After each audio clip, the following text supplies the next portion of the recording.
नमस्कार। हम इस क्लास में देखेंगे जो 11th क्लास की केमिस्ट्री है उसका जो चैप्टर नंबर 1 है उसमें यहाँ पर दिया है मूल अनुपाती सूत्र। तो मूल अनुपाती सूत्र होता क्या है और इसको किस प्रकार से ज्ञात किया जाता है या इसकी जो डेफिनेशन है वो किस प्रकार से हम यहाँ पर करेंगे। तो मान लीजिएगा कोई सा भी हमारे पास में यौगिक है और उस यौगिक का जो एक अणु है और उस अणु के अंदर जो तत्व हैं और उन तत्वों के अंदर जो परमाणु है या परमाणुओं की जो संख्या होती है उनके एक जो सरल अनुपात में बनाया जाता है, ये एक जो सरल अनुपात होता है उनको ही क्या कहा जाता है, उसका मूल अनुपाती सूत्र कहा जाता है।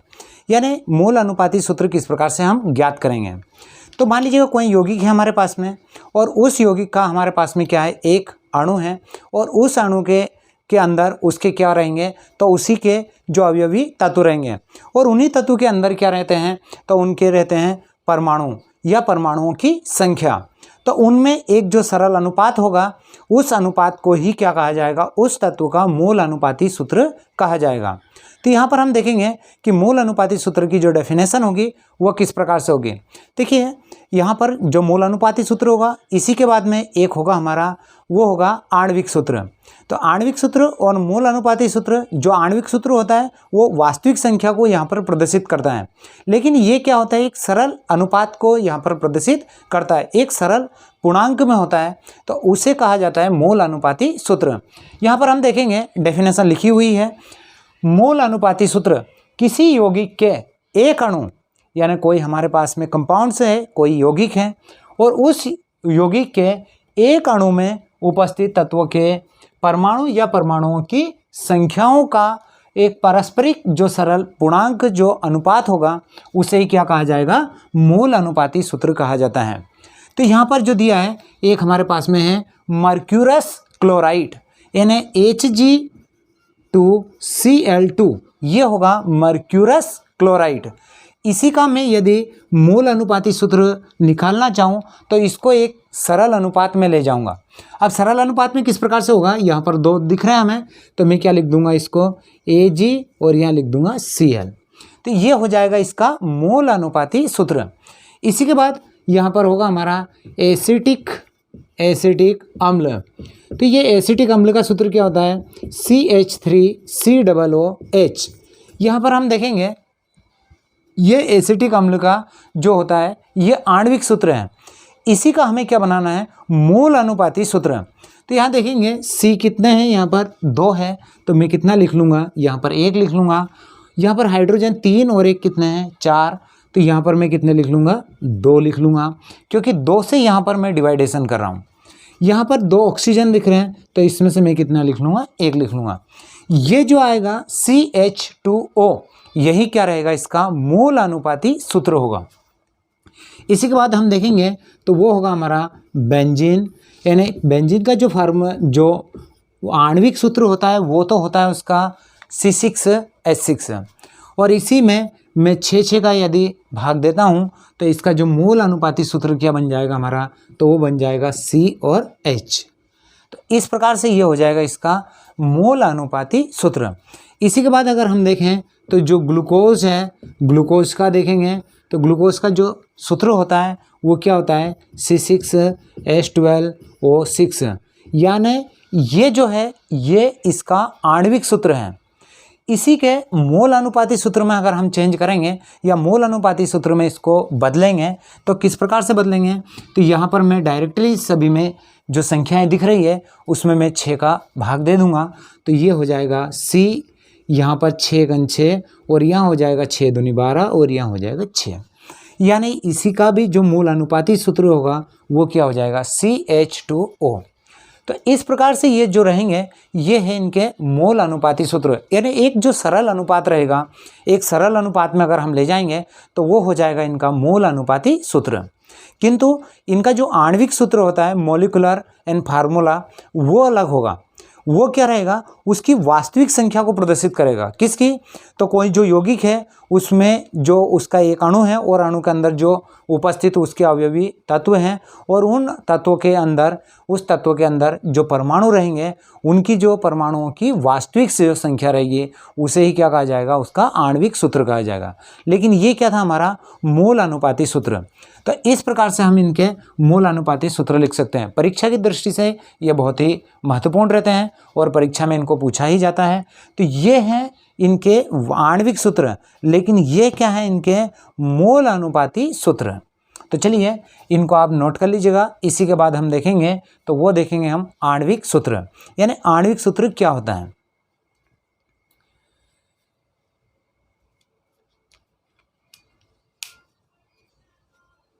चलिए इनको मैं रफ कर रहा हूँ। इसी के बाद हम देखेंगे, तो वो रहेगा हमारा आणविक सूत्र। यानी आणविक सूत्र में क्या होगा, तो उसकी जो वास्तविक संख्या रहेगी उन वास्तविक संख्या को वहाँ पर प्रदर्शित करेगा। तो यहाँ पर देखेंगे हम आणविक सूत्र यानी मॉलिक्यूलर फार्मूला। यानी आणविक सूत्र क्या होगा, तो किसी यौगिक के अवयवी तत्व या अवयवी तत्वों में उपस्थित जो परमाणु होंगे या उपस्थित जो अणु होगा, यहाँ पर हम इसको इस प्रकार भी लिख देंगे या फिर इस प्रकार से लिख लेंगे, किसी यौगिक के एक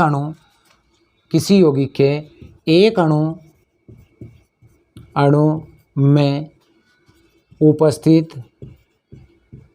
उपस्थित जो रहेंगे तत्व, यानी तत्वों के परमाणु या फिर परमाणुओं की संख्या, परमाणुओं की जो संख्या होगी, संख्या या वास्तविक संख्या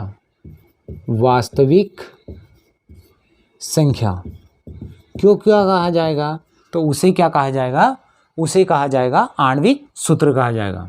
वास्तविक जो संख्या होगी उसे आणविक सूत्र कहते हैं।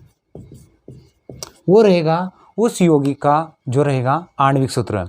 यानी जो कोई भी यौगिक है उसका जो एक अणु है और उस अणु के अंदर उसके जो अवयवी तत्व हैं और उन तत्वों के अंदर जो परमाणु हैं, उन परमाणुओं या परमाणुओं की जो संख्या रहेगी, उन्हीं संख्याओं को जो वास्तविक संख्या होगी उन संख्याओं को क्या कहा जाएगा, उसका आणविक सूत्र।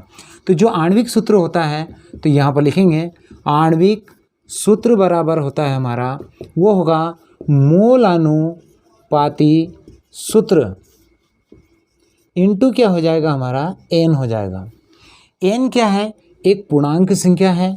क्या है, यहाँ पर एक पूर्णांक संख्या है। n जो है, n इक्वल टू क्या है, पूर्णांक संख्या। और n का मान अगर हमें ज्ञात करना है, तो इसको ज्ञात करने के लिए हमें यहाँ पर n इक्वल टू होगा वो अणु द्रव्यमान। यानी अणु द्रव्यमान में क्या करेंगे, तो मोल अनुपाती सूत्र के द्रव्यमान से क्या कर देंगे, उसका भाग दे देंगे। तो हमें क्या प्राप्त हो जाएगा, यहाँ पर n का मान प्राप्त हो जाएगा। तो यहाँ पर क्या लिखेंगे, मोल अनुपाती सूत्र का द्रव्यमान, अणु द्रव्यमान बटे क्या हो जाएगा, मोल अनुपाती सूत्र का द्रव्यमान। n क्या है, तो एक पूर्णांक संख्या है। यहाँ पर जो दिया है कि अणु द्रव्यमान फिर कैसे ज्ञात करेंगे, तो अणु जो द्रव्यमान है, अणु द्रव्यमान बराबर होगा, तो वो होता है हमारा वाष्प घनत्व इनटू क्या हो जाएगा 2। तो इससे हम क्या कर लेंगे, अणु द्रव्यमान ज्ञात कर लेंगे। मोल अनुपाती जो सूत्र आएगा उसका जो द्रव्यमान रहेगा उससे अगर हम अणु द्रव्यमान में भाग दे देंगे तो हमें n की वैल्यू प्राप्त हो जाएगी। और जो मूल अनुपाती सूत्र रहेगा वो रहेगा एक सरल अनुपात में हमें किस प्रकार से प्राप्त होगा। तो इनको आप नोट कर लीजिएगा, क्योंकि इसी के बाद में यहाँ पर परीक्षा की दृष्टि से एक जो सवाल जिसको कहा जाता है क्वेश्चन, वो यहाँ पर न्यूमेरिकल यहाँ पर पूछा जाता है। तो वो सवाल हम इन्हीं फार्मूले के थ्रू पर या इन्हीं की जो सहायता से उन सवालों को यहाँ पर कंप्लीट ही करेंगे। तो जब तक आप इनको नोट कर लीजिएगा, और इसी के बाद हम जो सवाल रहेगा हमारा कि किस प्रकार से एग्जाम में पूछा जाएगा हमसे मूल अनुपाती सूत्र या आणविक सूत्र किस प्रकार से पूछा रहेगा। तो कोई भी हमें एक यौगिक दे देगा और उसमें जो यौगिक रहेंगे या जो तत्व रहेंगे उनकी क्या दे देंगे, वहाँ पर परसेंटेज मात्रा रहेगी। तो उन परसेंटेज मात्रा के अनुसार हम उसका मूल अनुपाती सूत्र और उसका आणविक सूत्र दोनों को ही क्या करेंगे, ज्ञात कर लेंगे। तो किस प्रकार से करेंगे उनको देखेंगे जब तक आप इसको नोट करेंगे।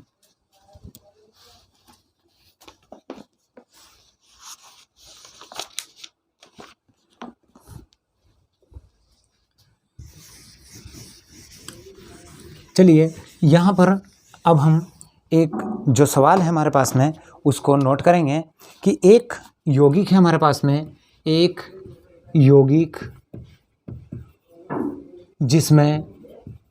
जिसमें कार्बन की जो प्रतिशत मात्रा दी हुई है वो कितनी दी है, 40% दिया है। हाइड्रोजन की जो प्रतिशत मात्रा दी हुई है तो वो दिया है 6.66 दिया हुआ है। और जो ऑक्सीजन है इसकी जो प्रतिशत मात्रा दी गई है तो वो यहाँ पर दी है 53.34%। ये है, ये हो तो यौगिक का मूल अनुपाती सूत्र ज्ञात करना है, ज्ञात करो।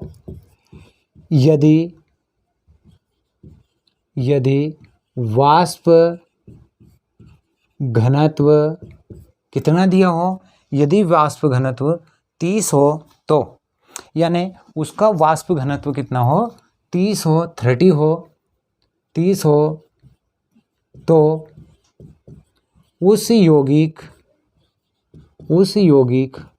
का आणविक सूत्र ज्ञात करो। ये है हमारे यहाँ पर सवाल दिया हुआ है। ये जो सवाल है यानी जो एक यौगिक है, एक कंपाउंड्स है और उसमें कार्बन, हाइड्रोजन और ऑक्सीजन इनकी जो वैल्यू दी हुई है वो परसेंटेज में दी है और उसका जो वाष्प घनत्व दिया है वो 30 दिया है। तो इनसे हम उसके मूल अनुपाती सूत्र और आणविक सूत्र दोनों को किस प्रकार से ज्ञात करेंगे। सबसे पहले हम क्या ज्ञात करेंगे, मूल अनुपाती सूत्र ज्ञात करेंगे। मूल अनुपाती सूत्र ज्ञात करने के लिए हमें एक यहाँ पर टेबल जैसा करना पड़ेगा। तो यहाँ पर क्या लिखेंगे, हम सबसे पहले लिख लेंगे तत्वों को लिख लेंगे, यानी सबसे पहले देखेंगे कि जो तत्व की मात्रा कितनी रहेगी या कौन कौन से हमें तत्व दिए हैं। तो यहाँ पर है हमारे पास में कार्बन, हाइड्रोजन और ऑक्सीजन। इसी के बाद तो ये लिखेंगे हम कार्बन, यहाँ पर हाइड्रोजन और यहाँ पर रहेगा हमारा ऑक्सीजन। इसी के बाद में दिया है कि जो प्रतिशत मात्रा है इनकी वो कितनी दी हुई है। तो यहाँ पर हम देखेंगे इनकी प्रतिशत मात्रा, तो कार्बन की जो प्रतिशत मात्रा दी है 40% दिया है और ये दिया है 6.66% दिया है और ये 53.34 दिया है। इसी के बाद में हम देखेंगे तो अब हम जो लिखेंगे वो लिखेंगे हम इनके परमाणु द्रव्यमान, यानी इनके परमाणु द्रव्यमान क्या होता है। तो परमाणु जो द्रव्यमान होगा तो कार्बन का जो परमाणु द्रव्यमान होता है वो 12 होता है, हाइड्रोजन का 1 होता है और ऑक्सीजन का कितना होता है, 16 होता है। तो ये होते हैं इनके परमाणु द्रव्यमान। यानी अब हम क्या करेंगे, हमारे पास में यहाँ पर 2 वैल्यू दी हुई है, यानी तत्व दिया हुआ है, प्रतिशत मात्रा दी है, हमने क्या लिख लिया, इनके परमाणु द्रव्यमान। अब लिखेंगे हम परमाणुओं की अपेक्षिक संख्या, परमाणुओं की अपेक्षिक संख्या। इसमें हमें क्या करना है, परमाणुओं की जो अपेक्षिक जो संख्या आएगी उसमें हमें क्या करना है कि जो 40 दिया है, 40 में इस 12 का क्या देना है, हमें भाग देना है। तो 40 बटे क्या कर दूंगा मैं, 12 कर दूंगा और 6.66 में 1 का भाग दूंगा और 53.34 में मैं 16 का भाग दे दूंगा। तो इस प्रकार से हम क्या करेंगे, यहाँ पर इन परमाणुओं की जो अपेक्षिक संख्या है उसको ज्ञात कर लेंगे। तो यहाँ पर देखेंगे तो यहाँ पर कितना भाग जाएगा, तो 12 36, 3 फिर हो जाएगा यहाँ पर 4 फिर 0, तो इसमें जो लगभग भाग जाएगा वो कितनी बार जाएगा, 3.33 बार जाएगा। इसी के बाद हम इसमें भाग देंगे तो वो कितनी बार जाएगा, 6.66 इतनी बार यहाँ पर भाग जाएगा। और यहाँ पर हम भाग देकर देखेंगे तो यहाँ पर कितना हो जाएगा, तो 16 दून 32, 16 तिया 48, तो यहाँ पर हम भाग देकर देखेंगे कि कितनी बार जाएगा, तो यहाँ पर भी लगभग जो भाग जाएगा एंड 53.34 में, तो 16 तिया 48, और फिर यहाँ पर जो हो जाएगा तो जो संख्या बचेगी और फिर उसमें हम अगर भाग देंगे तो इसमें भी कितनी बार जाएगा, 3.33 बार जाएगा। यानी इन संख्याओं का हमें क्या देना है, इसमें भाग देना है। आप देकर देख लेंगे या किस प्रकार से भाग देना है ये कर लेंगे। इसी के बाद में हम क्या करेंगे, इनको एक सरल अनुपात में लिख देंगे। सरल अनुपात, एक सरल अनुपात प्राप्त करेंगे। सरल अनुपात प्राप्त करने के लिए हम क्या करेंगे, जो ये वैल्यू आई है इसमें हम देखेंगे कि जो सबसे छोटी संख्या है उस सबसे छोटी संख्या का क्या करेंगे, सभी संख्याओं में भाग दे देंगे। और कितनी बार भाग देना है, मात्र एक बार हम इसमें भाग देंगे। तो यहाँ पर हो जाएगा 3.33 में भाग देंगे 3.33 का, और 6.66 में यहाँ भाग देंगे 3.33 का, और यहाँ पर भी 3.33 इसमें भाग देंगे 3.33 का। तो यहाँ पर जो अनुपात प्राप्त होगा हमें वो यहाँ पर होगा 1, यहाँ पर होगा 2 और यहाँ पर हो जाएगा 1। यानी एक जो सरल अनुपात प्राप्त होगा हमें, वो सरल अनुपात किस प्रकार से हमें प्राप्त हो जाएगा, तो ये जो अनुपात होगा वो अनुपात होगा हमें यहाँ पर 1:2:1, और ये सरल अनुपात है। तो इसी से हम क्या निकालेंगे, मूल अनुपाती सूत्र, यानी यौगिक का मूल अनुपाती सूत्र क्या हो जाएगा। C की वैल्यू कितनी आई है, 1 आई है, H की वैल्यू कितनी आई है 2, और ऑक्सीजन की वैल्यू कितनी आई 1। तो इसका मूल अनुपाती सूत्र क्या हो जाएगा, यहाँ पर हो जाएगा CH2O हो जाएगा। अब हमें दूसरा जो ज्ञात करना है वो करना है यौगिक का आणविक सूत्र।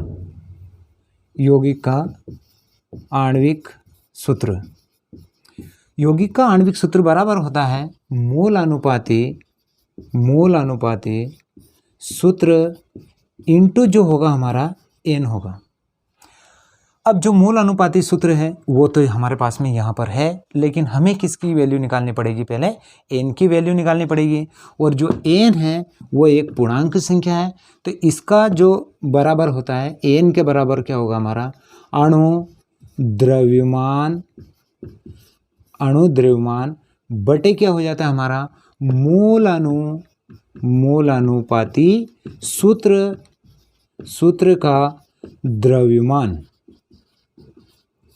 अब हमारे पास में मूल अनुपाती सूत्र कहाँ पर है, तो मूल अनुपाती सूत्र ये रहा। तो हम इसका द्रव्यमान यहाँ से ज्ञात कर लेंगे। तो यहाँ पर जो दिया है हमारा मूल अनुपाती सूत्र, और फिर है हमारे पास में अणु द्रव्यमान। तो अणु द्रव्यमान पहले निकालेंगे। तो अणु द्रव्यमान बराबर क्या होता है हमारा, वाष्प घनत्व इंटू क्या हो जाएगा 2। देखिए फार्मूले में जो हमारा सवाल है उसी सवाल में दिया भी है कि उसका वाष्प घनत्व कितना हो, 30 हो। तो यहाँ पर दिया है वाष्प घनत्व 30, तो मैं इसके मान को रख दूंगा 30 × 2। तो इसका जो वाष्प घनत्व होगा वो कितना आ जाएगा, यहाँ पर 60 आ जाएगा।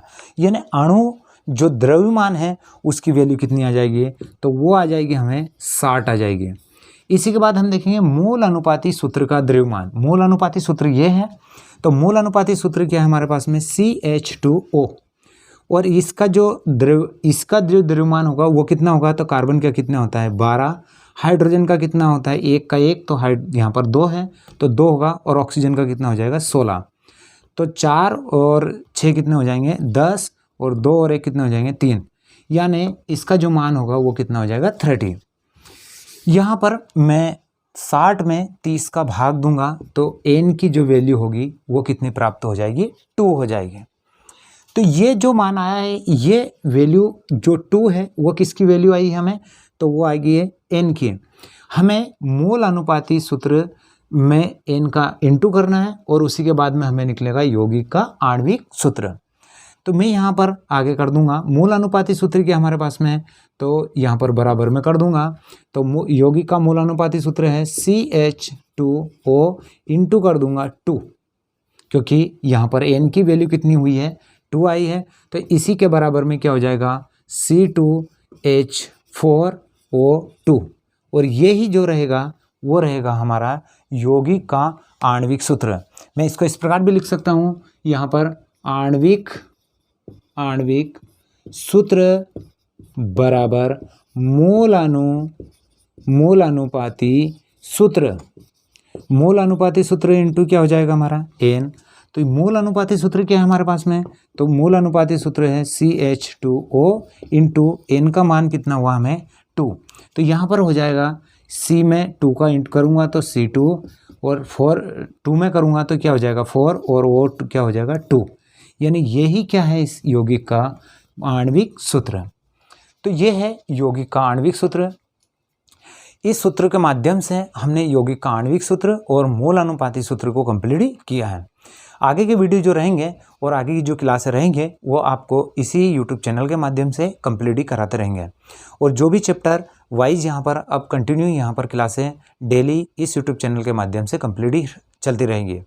तो आपको ये जो वीडियो है और ये जो क्लास है अगर आपको अच्छी लगी हो तो प्लीज़ इस चैनल को आप क्या करें, सब्सक्राइब कर लीजिएगा, और जो भी अपने फ्रेंड्स रहें उनको ये जो वीडियो रहेगा इस वीडियो को आप शेयर करें। तो इसी के साथ जय हिंद, जय भारत।